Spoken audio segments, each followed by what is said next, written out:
사도신경으로 우리의 신앙 고백하겠습니다.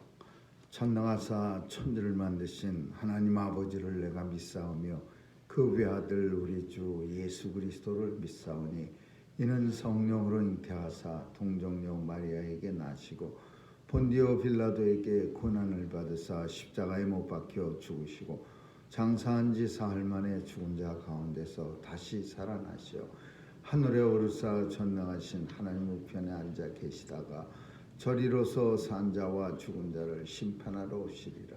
성령을 믿사오며 거룩한 공회와 성도가 서로 교통하는 것과 죄를 사하여 주시는 것과 몸이 다시 사는 것과 영원히 사는 것을 믿사옵나이다. 아멘. 평강의 왕으로 오신 주님, 오늘도 우리 마음 가운데 주님이 주시는 평강이 넘치게 하시고 절망과 고통과 아픔이 많은 세상 속에 세상이 빼앗을 수 없는 참 기쁨과 평강이 우리의 삶을 지배하게 하여 주옵소서.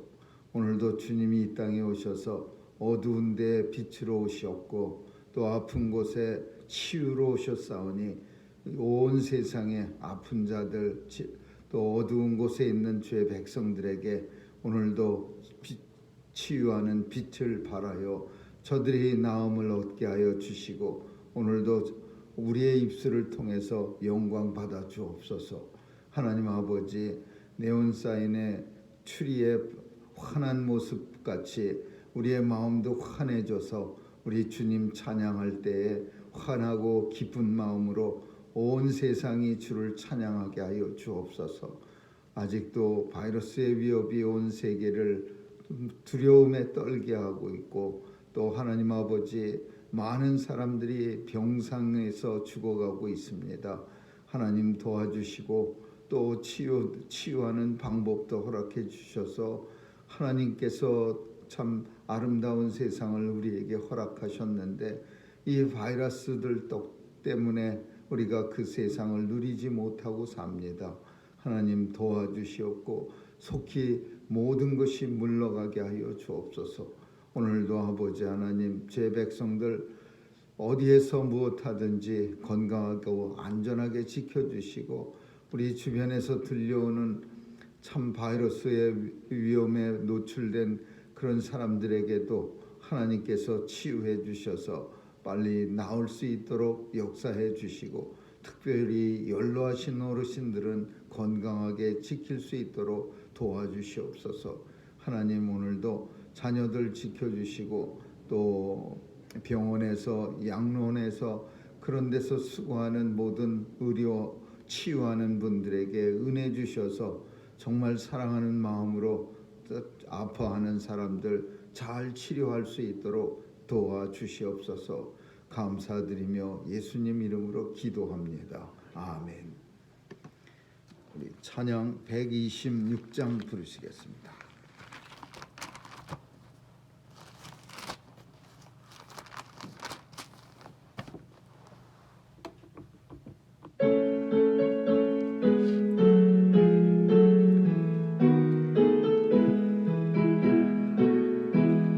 천사 찬송하기를 거룩하신 구주께 영광 돌려보내세. 구주 오늘 나셨네. 크고 작은 나라들 기뻐하다 파여라.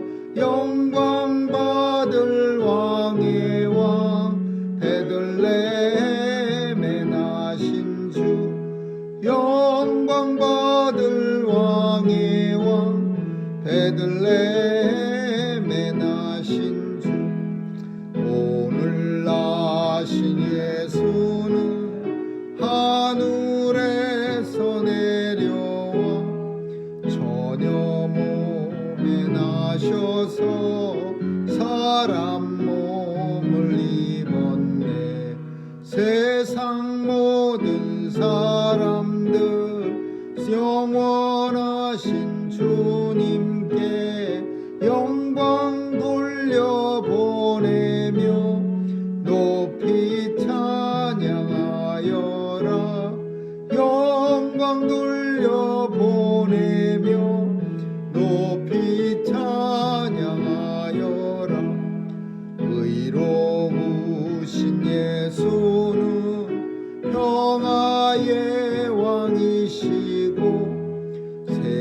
죄인들을 불러서 거듭나게 하시고 영생하게 하시니 왕께 찬양하여라. 영생하게 하시니 왕께 찬양하여라. 아멘. 이사야서 26장 보겠습니다. 26장 1절에서 10절까지 한 절씩 교대로 읽습니다. 그날에 유다 땅에서 이 노래를 부르리라. 우리에게 견고한 성읍이 있으며 여호와께서 구원으로 성과 곽을 삼으시리로다.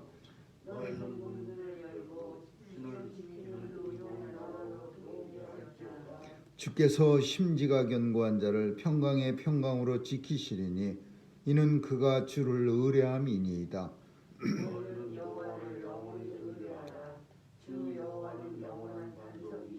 높은 데 거하는 자를 낮추시며 솟은 성을 헐어 땅에 엎으시되 진토에 미치게 하셨도다.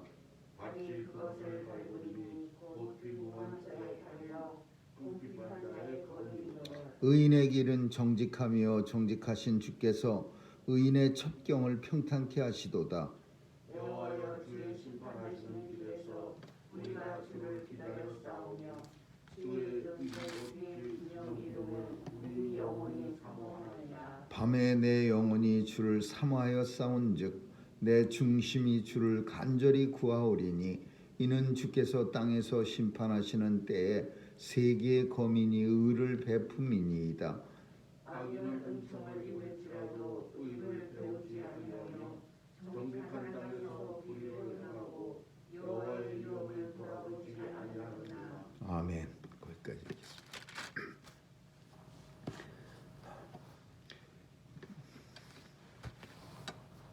우리가 어제 살핀 것은 구원받은 하나님의 나라, 구원이 이루어진 하나님의 나라를 찬양하는 노래이고, 오늘은 이제 구원받은 백성이 하나님 앞에 불러드리는 그런 찬양이라고 할 수 있겠습니다.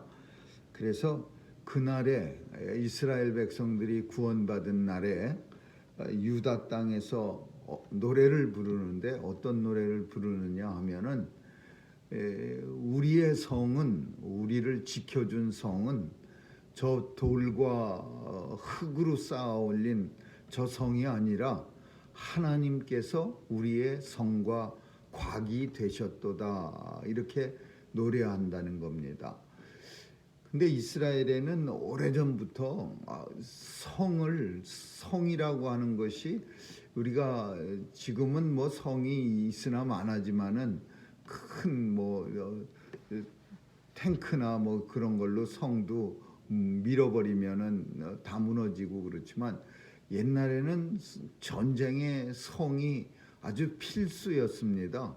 성곽을 아주 단단하게 쌓아 놓으면은 그 웬만하면은 적이 아무리 뭐 수나라가 10만 대군을 끌고 와도 양만춘 장군이 그 안시성인가 거기서 막을 수 있었던 것은 성곽이 단단하니까 이거 어떻게 올라올 수가 없습니다. 그냥 올라오는 사람들한테 막 뜨거운 물 확 붓고, 또 행주산성처럼 안악내들 시켜서 돌덩이 가져오라 그래갖고서 밑에 올라오는 사람들 떨어뜨리고 그러면 아무리 10만 명이 오면 뭐합니까? 올라오질 못하는데. 그러니까 성곽이라고 하는 것, 튼튼한 성곽은 이걸 그 웬만한 그 뭐 10배의 병력을 가져도 안 된다는 말이 있듯이 이거 무너뜨리질 못하는 거예요. 근데 유독 이스라엘이라는 나라에서는 하나님이 여호수아를 통해서 뭐라고 말씀하냐? 무너진 성을 쌓지 마라, 이렇게 말했어요. 그 여리고 성을 갖다가 하나님이 무너뜨리시고, 그리고 그냥 진격을 할 수 있도록 여리고 성은 가나안 땅에 들어갈 때 첫 번째 맞이하는 그런 성곽입니다. 그걸 하나님이 무너뜨려 놓고 나중에 다시 이스라엘이 이제 온 가나안을 점령하고 나서도 이 성 쌓지 말아라 그렇게 말씀합니다. 왜냐하면은 하나님을 믿으라. 그러니까 내가 하나님이 너희의 성이 되리라, 너희의 성곽이 되리라. 그러니까 쌓지 말아라 이렇게 명령하시는 거예요. 근데 이게 쉬운 일이 아니죠. 무너진 그 성벽을 바라보면서 언제 그 무너진 성으로 적들이 확 달려들지 모르는데 하나님이 쌓지 말라 그랬다고 이거 안 쌓고 요 뒤에서 벌벌 떨면서 언제 올지 모르는 적을 기다리고 있어. 이게 현실하고 하나님의 말씀과의 그 부닥치는 것이 이게 대단히 큰 겁니다. 그냥 흉하게 무너진 성벽에서 그 성벽을 쌓아서 좀 안전하게 살고 싶은 욕망과 그리고 또 하나님의 말씀, 이 성벽 절대 쌓지 말아라. 너희는 내가 이 성벽을 무너뜨린 것과 너희가 이 성벽 무너진 성벽 때문에 나를 더 찾는 것, 나에게 더 나를 의지하는 것, 그것 때문에 내가 이거 쌓지 말라고 했으니 쌓지 말아라. 이 말씀과 참 자기 생각에 안전을 위해서 쌓아야지 무슨 생각이야. 이런 생각과 이게 서로 맞물리는 거예요.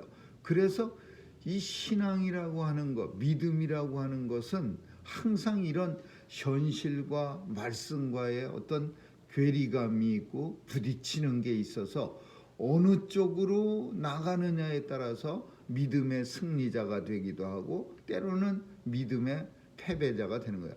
아방은 무슨 소리 하고 있어? 이 뻥 뚫려진 성벽을 바라보면서 적들이 전리 그냥 뛰어넘어 올 텐데 저걸 쌓아놔야지. 이 저 뻥 뚫어진 저 성벽을 보면서 벌벌 떨고 있어. 나는 그렇게 못해.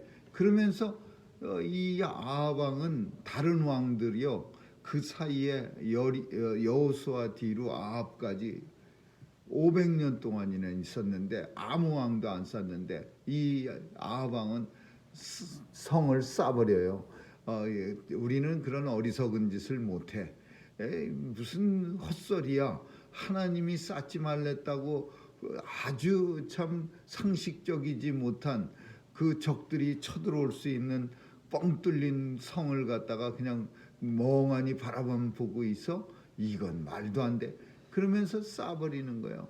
상식적이지 못하고 정말 누가 보기에도 이거는 말이 안 되는 그런 얘기 같이 들려지는 거를 그걸 못 참는 거. 믿음은 원래 상식적인 거 아니에요. 상식적이다라는 말로 자꾸만 믿음을 합리화시키려고 그 현대는 그렇게 말하는데 사실은 믿음은 상식적이지 않죠. 하나님의 말씀이 어디 상식적인 게 어디 있습니까? 하나님의 뜻에 의해서 하나님이 원하시는 대로 말씀하시는 거지 상식적으로 하나님이 말씀합니까? 그러니까 상식적이지 못하니까 아합왕은 자기 생각에는 이거 쌓아야 돼. 그러고는 쌓아버리니까 다른 왕들 500년 동안이나 수많은 왕들 이스라엘의 왕들이 그거 안 쌌어요. 그럼 안 싼 대신에 뭐 했느냐? 무너진 성 뒤에서 벌벌 떨면서 하나님 도와주세요. 그 적들이 그 쳐들어온 데입니다. 이렇게 성벽까지 무너지고서 우리가 적을 기다려야 합니까? 하나님 도와주세요.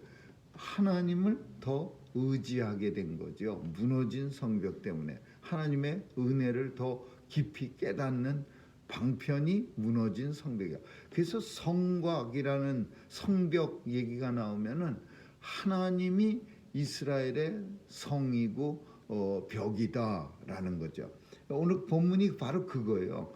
구원받는 날에 이스라엘 백성들이 구원받는 날에 뭘 노래하느냐 하면 그 성벽이 우리의 성벽은 하나님이십니다라고 노래하는 거예요.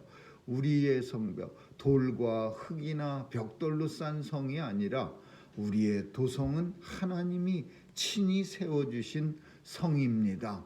우리가 그 안에서 하나님을 찬양합니다. 그게 우리의 성은 하나님이 친히 우리의 성이 되시는 거예요.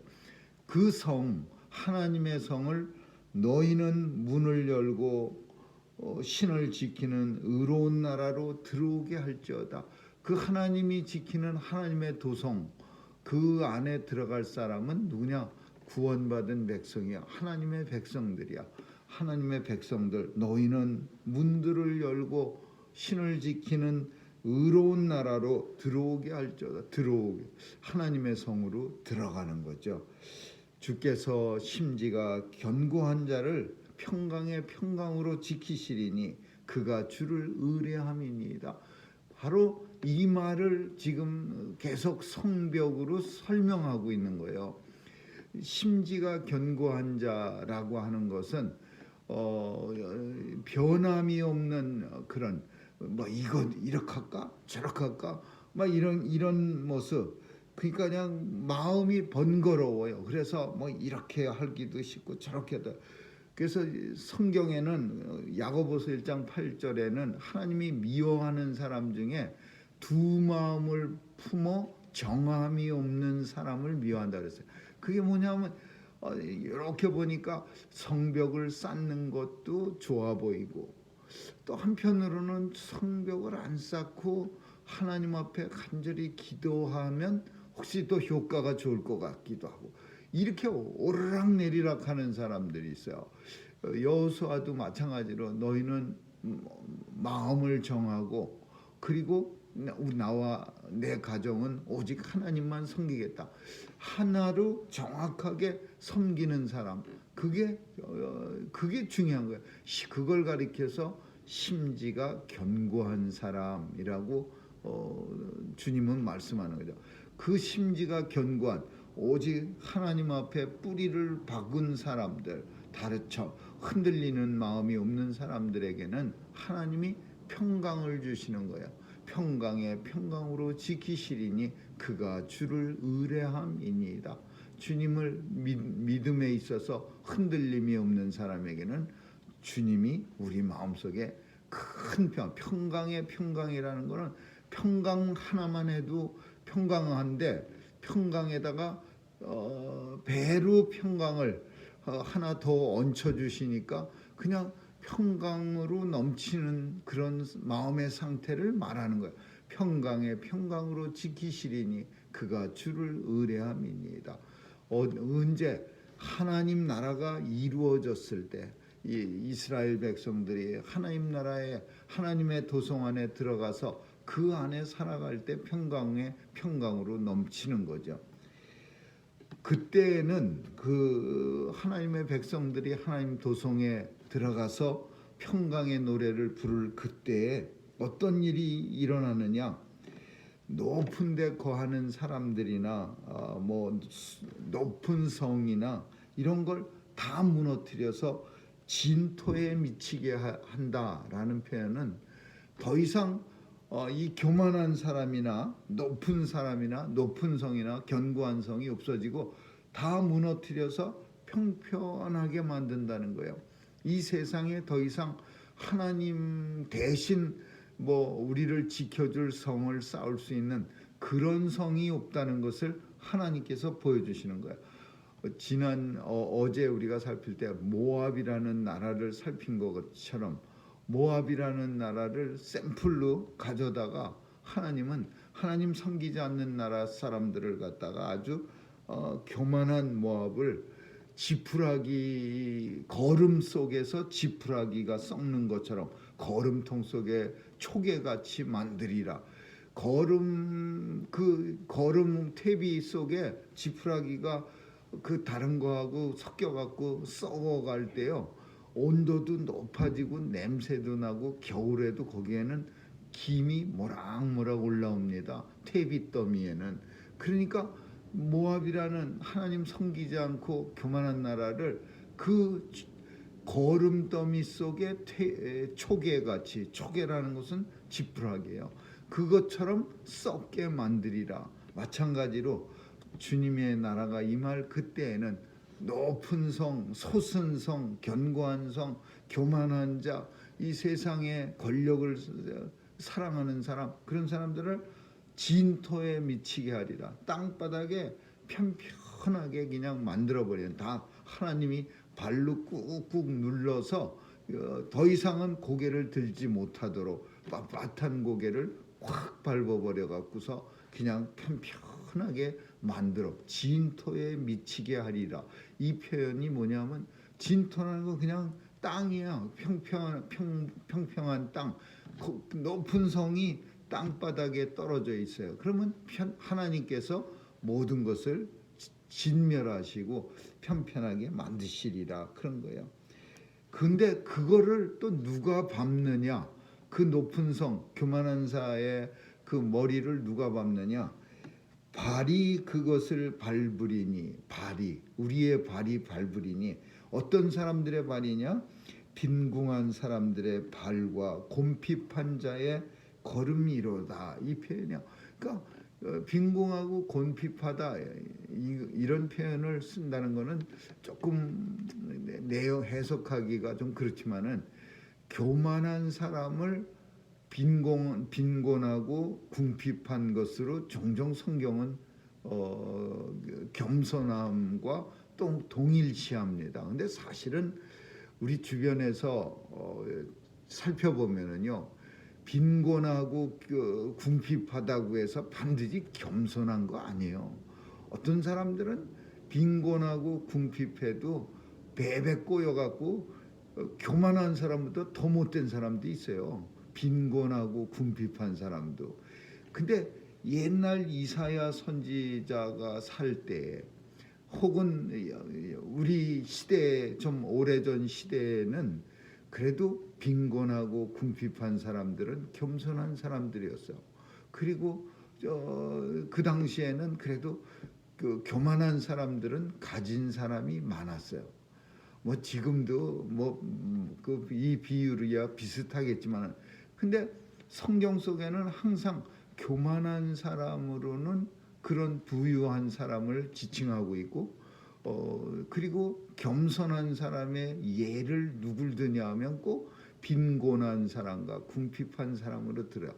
근데 그 말씀, 옛날에는 이사야 선지자 때는 빈곤하고 궁핍해서 참 겸손한 사람들이 많았는데, 오늘날은 이 표현은 조금 틀리기도 해요. 어떤 사람들은 사실은 엄청나고 많이 가졌음에도 불구하고 겸손한 사람이 얼마나 많아요. 그러나 어떤 사람들은 빈곤하고 궁핍한 사람인데도 속이 베베 꼬여서 교만한 사람보다 더 악한 사람들이 더 많아. 그런 경우도 있어요. 그러니까 이런 빈곤하고 궁핍하다, 이런 표현들은 단순하게 예전에 어떤 겸손을 상징하는 그런 표현이었지만은, 오늘날에는 이 표현이 반드시 적합한, 정말 합당한 표현이라고는 볼 수가 없는 거죠. 의인의 길은 정직하고 의인의 척경을 하나님께서는 평탄케 하시는다. 마지막으로 우리가 하나 더 살핀 것은, 9절에 보니까 어떤 사람들이 하나님의 도성에 들어가서 하나님의 영광을 찬양하고, 그리고 그곳에서 평강의 평강으로 주님을 기뻐할 수 있느냐? 밤에 내 영혼이 주를 사모하였은즉, 내가 주를 간절히 구하고 주께서 심판하시는 때에, 그 하나님 나라에 들어갈 수 있는 사람은 주님을 사모하는 사람이야. 근데 왜 밤에 사모하느냐, 낮에는 사모 안 하느냐, 이렇게 표현되는데, 이 밤이라고 하는 거, 어둡다라는 표현은요, 이 히브리 사람들의 의미 속에서는 단순히 깜깜한 시간만 말하는 게 아니라 고통의 때도 말하는 거예요. 우리도 그런 표현 씁니다. 밤이 지나면 곧 아침이 오리니. 이 표현이 무슨 표현이냐면, 힘들고 어렵지만은 곧 아침이 와. 그냥 발로 머리를 콱콱 밟아도 그래도 버티면 아침은 오게 돼 있는 거야. 이런 군대에서 이런 얘기 많이 합니다. 뭐 발에냥 맨날 짓밟혀도 꽉꽉 참고 버티면 국방부 시계는 돌아가고 결국 제대하는 날은 돌아오게 돼 있어. 이런 얘기를 하면서 서로 힘을 받는데, 밤에 주를 기다린다. 고통의 날에도 잠시도 잊지 않고 하나님이 오시기를, 예수 그리스도가 다시 오시기를, 즐거운 날에, 사실은 즐거운 날에, 기쁨의 날에 주님 오시기를 기다리는 게 더 어려운 일 같은데, 성경은 밤에 주를 기다려 싸운즉 그래. 고통의 날에 고통의 날에 절망하지 않고 포기하지 않고 주를 기다려 싸우니 우리가 하나님 나라에 들어가서 영원토록 거하리라. 이 심판의 때에 무슨 일이 일어나느냐? 세계 거민이 하나님에 대해서, 의에 대해서 배우민이다, 이 표현을 쓰고 있어요. 근데 때는 늦었죠. 하나님의 심판이 이 땅에 임할 때 의인을 하나님이 불러 모아서 하나님의 도성에 넣어서 하나님의 백성들이 안전하게 거할 때, 이때에 하나님의 심판 때, 성경이 이렇게 표현합니다. 하나님의 심판 때에, 이 땅에서 심판 때에 세계의 거민이 의를 배움이니이다. 배우면 뭐합니까? 이제 늦었어요. 하나님의 심판 때에 하나님의 백성들을 하나님의 성으로 다 모아드리고 그 속에서 정말 평강의 평강으로 지켜주시네. 우리는 이게 뭐야? 우리는 이렇게 고통스럽게 살아야 돼? 그러면서 배운다고 해도 그 하나님의 도성에 들어가기에는 이미 너무 늦은 거예요. 근데 여기서는 그냥 하나님의 의를 그동안 배움이니다라는 표현을 통해서 뭘 표현하고 있냐? 이사야 선지자가 지금 예언하고 있는, 말씀하고 있는 그런 의를 그때 가서 배우지 말고 아직 심판의 때가 이르기 전에 지금 배워라, 그런 의미예요. 그때 배우면 뭐합니까? 아무 소용도 없죠. 벌써 심판 때인데. 그러니까 이 표현은 그때 가면은 그때 가서 배우는 사람들도 있는데, 그때 가서 배우면 소용도 없어. 지금 내가 이스라엘 백성들에게 이 하나님의 말씀을 선포할 때 배우세요 라는 의미를 본문이 가지고 있는 거죠. 악인은 아무리 은총을 입을지라도, 악인들은 그 하나님 나라가 도래할 때에 구원받지 못한 사람들은 아무리 하나님 나라 도래하기 전에 하나님으로부터 은혜를 입을지라도 의를 배우지 아니하며, 의도적으로 하나님 말씀 듣지 아니하고 정직한 땅에서 불의를 행하고 하나님의 위엄을 돌아보지 아니하는도다. 이거 간단한 말로 무슨 표현, 어떻게 표현하? 구원받지 못하는 백성, 하나님의 선택하지 않은 백성은 아무리 나사로가 죽었다가 벌떡 일어나는 그런 참 기적을 본다 그래도 마음이 변하지 않는 거예요. 우리가 나사로의 사건에서 성경 속에 무슨 내용이 우리의 마음을 섬뜩하게 만드냐면요, 많은 사람들이 기적을 보고 예수를 믿더라. 그러나 어떤 사람들은 즉시 달려가서 대제사장과 바리새인들에게 이 일을 고하며 저들이 예수를 죽이기로 결심을 하였더라. 이렇게 성경이 말하고 있는 거야.